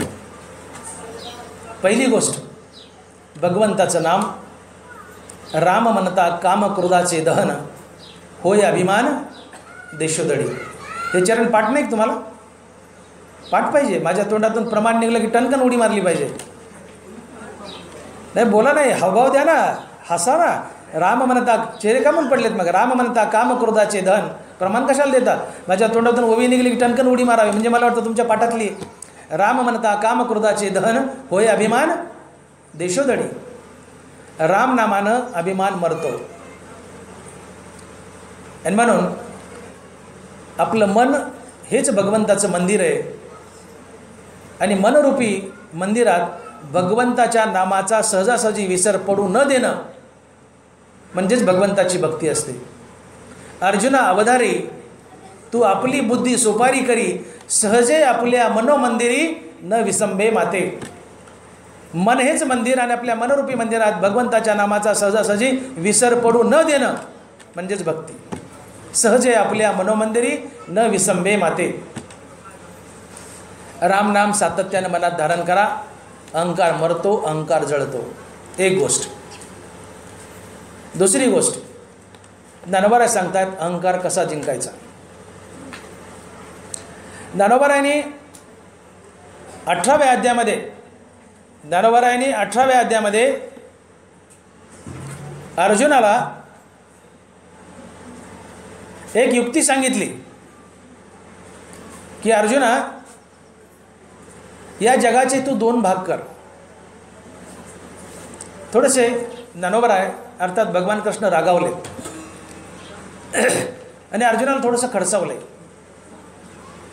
थोडी ज्ञानोबाराची लेखणी उंचावली या ठिकाणी, थोडीशी रागात आली लेखणी. देव बोलत आहेत, हे एक एक शिकवू काही, परी सेवके आपल्या ठाई, उरवणी एर सर्वही मी सेवे करी. ते तर जाऊन या भूत देशू, सर्वत्र नमवय नम मीची एकू, मग आश्रय अत्यंत कुल हासी माझा. ऐसे नि माते भजता, सर्व मी होता अहंता, निशेष जावनी तत्वता मीची होसी. या 3 ओव्यातून ज्ञानोबाराय संसार कसा जिंकावा हे सांगतायत. फक्त 3 ओव्यातून. पुन्हा एकदा म्हणून दाखवतो. हे एक एक शिकवू काही, परी सेवके आपल्या ठाई, उरवणी एर सर्वही मी सेवे करी. ते तर जाऊन या भूतद्वेषू, सर्वत्र नमवय नम मीची एकू, मग आश्रय अत्यंतिकुल हासी माझा. ऐसे नि माते भजता, सर्व मी होता अहंता, निशेष जावनी तत्वता मीची होसी. अर्जुना, या जगाचे 2 भाग कर. त्यातला एक भाग तू हो, आणि उरलेला दुसरा सगळा भाग देव समज. 2 भाग कर, त्यातला एक भाग तू हो आणि उरलेला देव समज. आणि जगाला देव समजून शरण जा. यानी फायदा काय होईल तर ज्ञानोबाराय म्हणले, तू जगाला देव समजून शरण गेला तर पहिली गोष्ट तुझा अहंकार गळून पडेल. नमिता मान अभिमान गळाले, म्हणून अवचिता ते मीची झाले. ऐसे निरंतर मिसळले उपासती. कुठल्या अध्यायातली होई सांगा बरं? 9व्या अध्यायातली होई. 9व्या अध्याय सगळ्याला पाठ पाहिजे. नमिता मान अभिमान गळाले, म्हणून अवचिता ते मीची झाले. तुम्ही जगाला देव समजून शरण गेले की तुमचा अभिमान गळून पडतो. आणि जगात देव पाहणं हा विवेक आहे. सर्वत्र धरिली सोंगे येणे अवघी पांडुरंगे. जगातली प्रत्येक वस्तू म्हणजे पांडुरंगानं धरलेलं सोंग आहे. जगात एक परमात्माच नटलाय. नर नारी बाळे अवघा नारायण. जगातली प्रत्येक वस्तू म्हणजे नारायणाचं रूप आहे, पांडुरंगाचं रूप आहे, पांडुरंगानं धरलेलं सोंग आहे.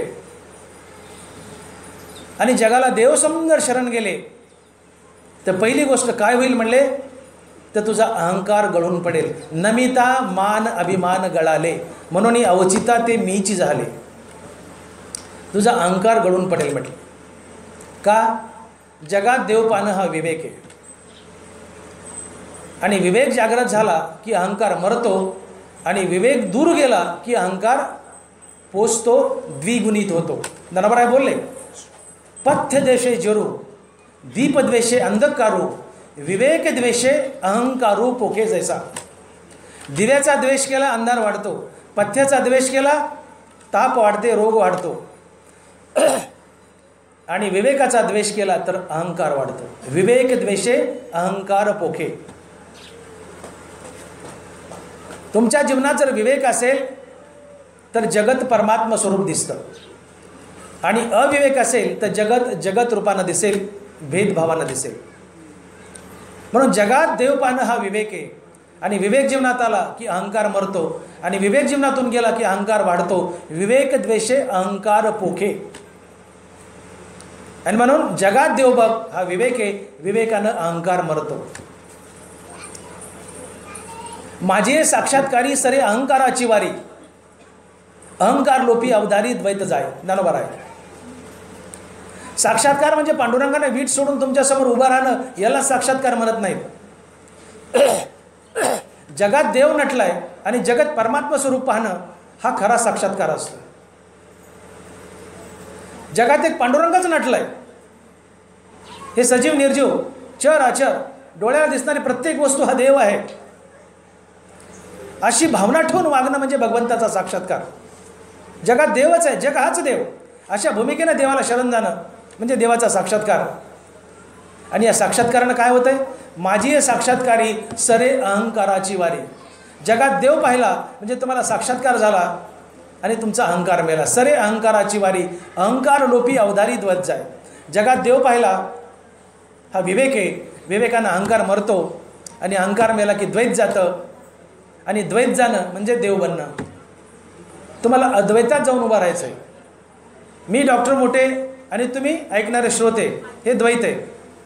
पण मी डॉक्टर मोठे आणि तुम्ही डॉक्टर मोठेच, मी पांडुरंग आणि तुम्ही पांडुरंग, या भूमिकेवर आरूढ होणं म्हणजे द्वैत जाऊन अद्वैतात उभं राहणं. आणि या अद्वैतात जाण्यासाठी अहंकार मरावा लागतो. माझी साक्षात्कारी सरे अहंकाराची वारी, अहंकार लोपी अवधारी द्वैत जाय. एकची गोंगडी पांगोरो हरे. असा रिस्पॉन्स आला पाहिजे. हे पाठ होतं. म्हणजे तुमची कळी खुलली की माझी खुलती. पाठात ऐकण्यातलं प्रमाण आलं की तुम्ही टवकारता. एकची गोंगडी मी तू पण जाऊ दे दोरी, मी तू पण हे द्वैत आहे. आणि एकच घोंगडी पांघरू म्हणजे जगात एक हरीच आहे. एकच घोंगडी कोणती? एकच घोंगडी पांघरू हरी. अर्थात जगात हरीच नटलाय. जे जे दृष्टी दिसे ते हरिरूप. जगात कृष्णच नटलाय. जगत कृष्ण स्वरूप आहे, जगत परमात्मा स्वरूप आहे. अशा बोधावर आरूढ होणं म्हणजे अद्वैतात जाणं, अर्थात देव भेटणं किंवा देवपण येणं. आणि म्हणून मीठ हे पाण्यापासून निघलंय.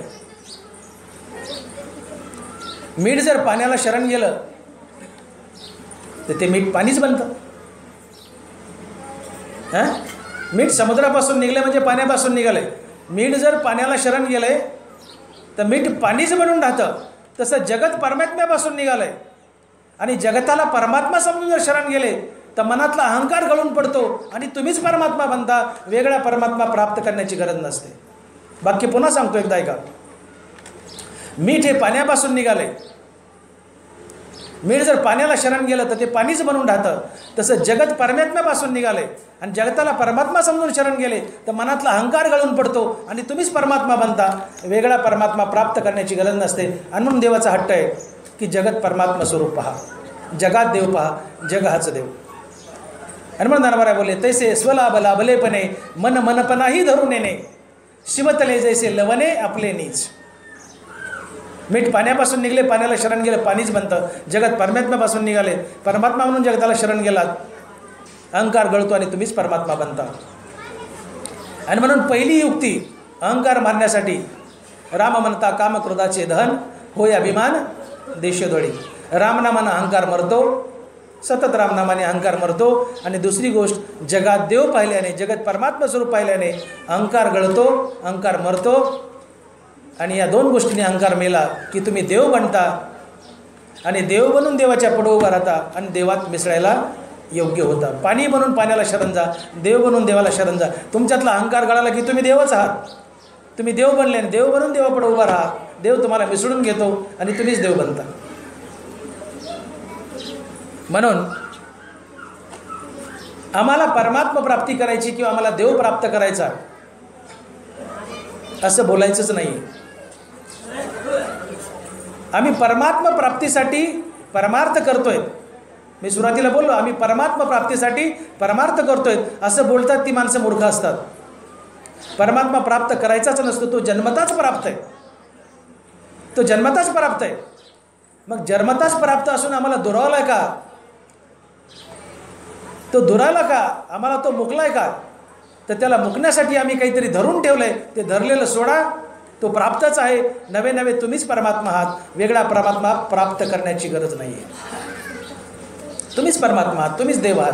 आणि इतकं मोठं आम्हाला व्हायचं परमार्थात, आम्हाला देव बनायचं आहे आणि देव बनून देवापुढे उभं राहायचं आहे आणि देवात मिसळायचं.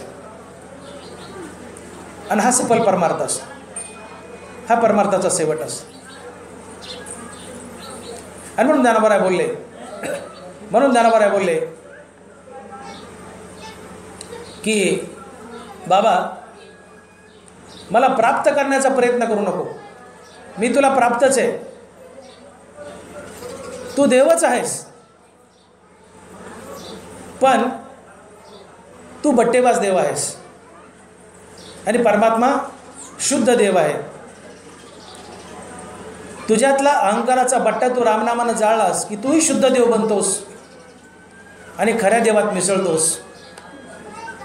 आणि म्हणून ज्ञानोबा बोलतात की देवात आणि माणसात, जीवात आणि ब्रह्मात मुळूचच ऐक्य, जीव ब्रह्म ऐक्य. तुम्ही परमात्मा हाच आहात. हो, ती विची अहम भाव जाय, ऐक्य ते आधीचे आहे. जीवात आणि परमात्म्यात मुळचंच ऐक्य. नवे नवे जीव परमात्माच आहे, तो परमात्माच आहे. पण परमात्म्यापेक्षा वेगळा का भासतो? तर जीव अहंकारात बद्ध आहे. खऱ्या देवात अहंकार नाही आणि तुमच्या आमच्यात अहंकार आहे. म्हणून आम्ही देव असूनही देव दिसत नाहीत. आम्ही हा अहंकाराचा बट्टा रामनामाने जाळला की खाली शुद्ध देव उरतो आणि आम्हीच देव बनतो. वेगळा देव प्राप्त करण्याची गरज नाही, कारण देवात आणि आमच्यात मुळूचच ऐक्य आहे. आणि म्हणून ज्ञानोबा बोलले, ती विची अहम भावज आहे, ऐक्य ते आधीची आहे. हेची साच जेत होय तो अधियज्ञ मी. पुंडलिक वरदे हरी विठ्ठल. श्री ज्ञानदेव गोपाल कृष्ण भगवान, माऊली ज्ञानेश्वर महाराज, जगद्गुरु तुकाराम महाराज की जय. आता विश्वात्मके देवे येणे वाग्यज्ञ तोषावे, तोषोनी मज द्यावे. जे खळांची व्यंकटी सांडो, तया सत्कर्मी रती वाढो. भूता परस्परे पडो, दुरितांचे तिमिर जावो. विश्वस्वधर्म सूर्य पाहो, जो जे वांछील तो ते लाहो. वर्षत सकळ मंगळी, ईश्वर निष्ठांची मांदियाळी. अनवरत भूमंडळी, चला कल्पतरुचे आरव. चेतना चिंतामणीचे गाव, बोलते जे अर्णव. चंद्रमे जे अलांछन, मारते